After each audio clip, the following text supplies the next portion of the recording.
Ας κρατήσουν οι χώροι και θα βρουν αλλιώτικα στεκιά υπαρχιώτικα βρε, ώσπου η σύναξη αυτή σαν χωριό αυτόνομο να ξεδιπλωθεί μέχρι τα ουράνια σώματα με πομπούς και με κερές.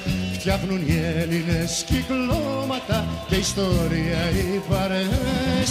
Κάνει ο Γιώργος στην αρχή, είμαστε δεν είμαστε τίποτα δεν είμαστε βρε, κι ο Γιάννακης τραγούδι άμα είναι όλα άγραφα κάτι θα βγει.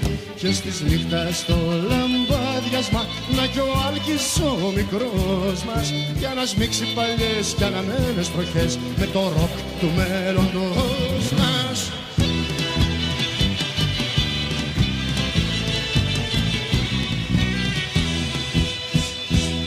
Ο ουρανός είναι φώτιες, άνεμο μαζώματα, σπίθες και κυκλώματα βρε, και παρέες λαμπέρες, το καθρέφτισμά τους στις ακρογιαλιές. Κι είτε με τις αρχαιότητες είτε με ορθοδοξία των Ελλήνων οι κοινότητες φτιάχνουν άλλον γαλαξία. Να κι ο Μπάμπης που έχει βγει κι η Λιδία ντρέπεται που όλο εκείνη βλέπετε βρε, κι ο Αχιλλέας με την ζωή προς την Πολαρόη κοιτούνε γελαστοί.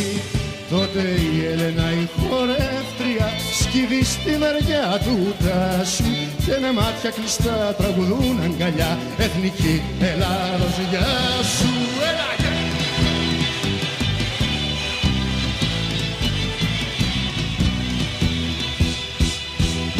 Τι να φταίει η Βουλή, τι να φταίνει οι εκπρόσωποι, ερήμοι και απρόσωποι βρε, αν πονάει η κεφάλι φταίει η απρόσωπη αγάπη που έχει βρει. Μα η δικιά μας έχει όνομα, έχει σώμα και θρησκεία και παππού σε μέρη αυτόνομα μέσα στην τουρκοκρατία.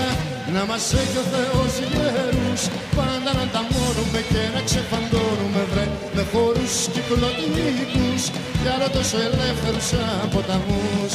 Και στις νύχτας στο λαμπάδιασμα να πυκνώνει ο δεσμός μας και να σμίγει παλιές κι αναμένες τροχές με το ροκ του μέλλοντος μας.